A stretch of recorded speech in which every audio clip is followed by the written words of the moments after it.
has been exemplary when it comes to the global response to the pandemic. I think China has led the global response to the pandemic. It has shown global leadership, and President Xi's speech in the World Health Assembly was exemplary and unique in the sense that he announced that 30 hospitals of China are going to partner with 30 hospitals with Africa. He announced that the Green Channel will be established with certain countries for fast commerce and exchange of goods and services, so the pandemic does not become an obstacle or an impediment. And President Xi also announced over $2 billion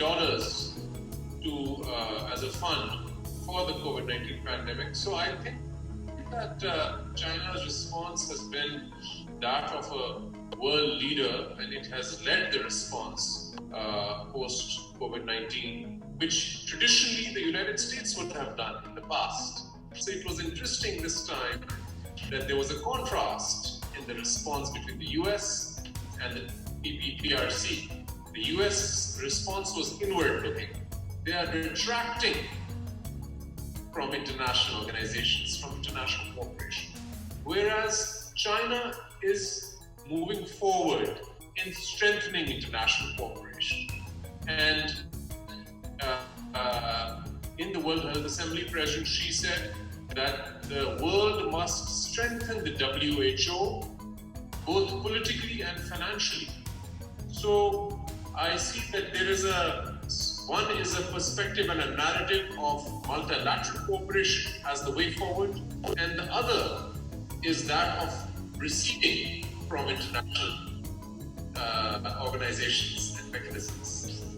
So obviously the future of the world is a future where everyone has to work collectively together.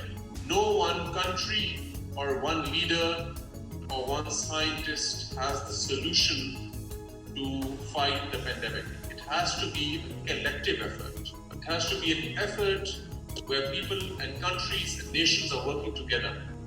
The future of the world will depend on this. And also, I think that the people-centric approach, which we have seen in Wuhan and other cities in China, of lives first, of people first, is very, very important, because the lives of the people are greater than the economy.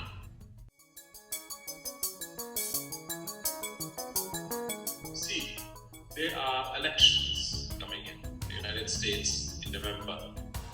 And when you talk about elections, you have to look at the context of the political environment and how polarized it is in the United States. And China is a big factor in the elections. As you know, the Trump campaign has made a website called BeijingBiden.com, which strives to link Joe Biden, the presidential candidate of the Democratic Party, with China. And then the Trump administration has also, or the Trump campaign has also tried to link Biden's son with having business ties with China. And Joe Biden is doing the same and trying to say how Trump has been too soft on China. So each of the candidates are trying to outdo the other in terms of China bashing. And I think there's a direct correlation between China bashing and popularity in the polls. So we have to look at the domestic political situation of the United States and how the domestic politics is being externalized and projected internationally.